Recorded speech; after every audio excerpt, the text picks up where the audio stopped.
You watch the market drop 3% in a single afternoon. Headlines call it panic. Analysts call it correction. Your brain calls it chaos. But the real answer is deeper than panic. It's physics. Markets don't behave like rational machines.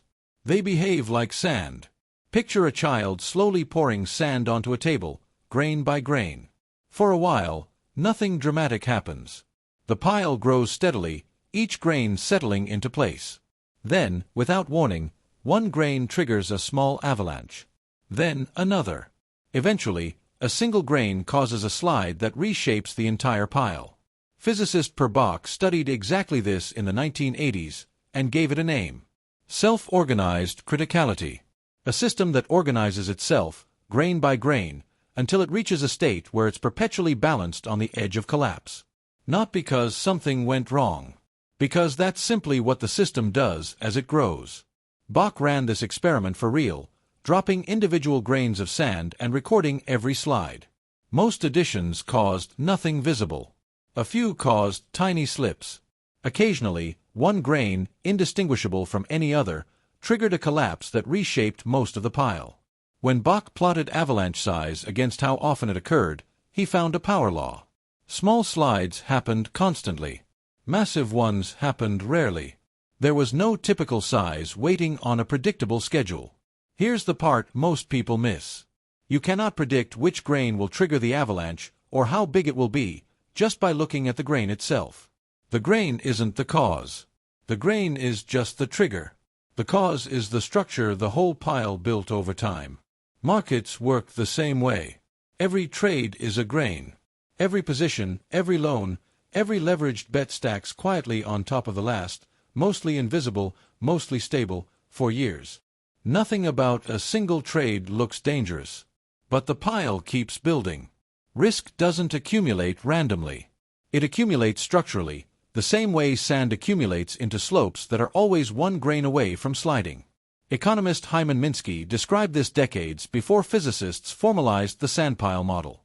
Minsky argued that stability itself is what makes a financial system unstable. Long periods of calm convince investors to take on more risk, more leverage, more confidence. The very absence of crashes is what quietly builds the conditions for the next one. He called it the financial instability hypothesis, and for years, mainstream economists mostly ignored it. Then 2008 happened, and Minsky's name started appearing in headlines instead of footnotes. Notice the symmetry. A sandpile becomes more unstable as more sand is added carefully, grain by grain, exactly the way a market becomes more fragile as more capital is added carefully, deal by deal. The danger isn't visible in any single addition. By the time the slope is steep enough to worry about, most participants have stopped looking, because nothing bad has happened yet, and nothing bad happening is precisely what convinced everyone the slope was safe. This explains something that confuses almost everyone about crashes. People always go looking for the one cause. The one bad headline, the one failed company, the one policy mistake that brought everything down. But a sandpile at criticality doesn't need a big cause for a big collapse. It just needs the system to already be unstable, and then almost anything will do. Physicist Didier Sornette has shown that the trigger event is often genuinely minor, almost forgettable in hindsight, while the structural buildup beforehand is where the real story lives. His research on financial bubbles found that before major crashes, prices often follow a specific mathematical pattern, oscillations that increase in frequency as the system approaches a critical point, not unlike physical systems right before they fracture. In other words, the crash isn't really a single event. It's the visible final moment of a process that's been building, quietly and structurally, for a long time before anyone noticed. So why does this matter to you, sitting far away from any trading floor? Because the sandpile isn't just a model for markets. It's a model for almost anything that builds quietly under pressure before releasing all at once. Your own stress works this way. A single difficult conversation rarely causes a breakdown by itself. It's the grain that lands on a pile you've been building for weeks, sometimes without noticing. Relationships work this way too. The fight that ends something rarely starts something. It reveals the slope that had already formed underneath, one small ignored grain at a time. This is also why predicting exactly when something will collapse is so difficult, even when you can clearly see it's unstable.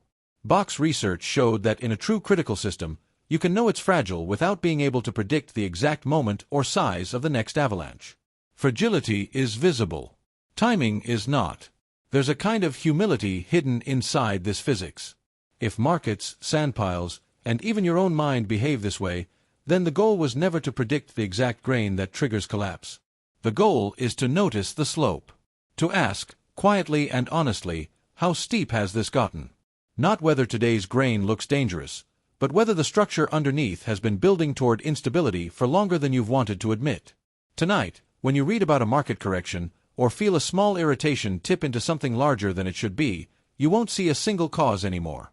You'll see grains. You'll see a slope. And you'll understand that the real story was never about the moment things fell. It was about everything quietly piling up before they did.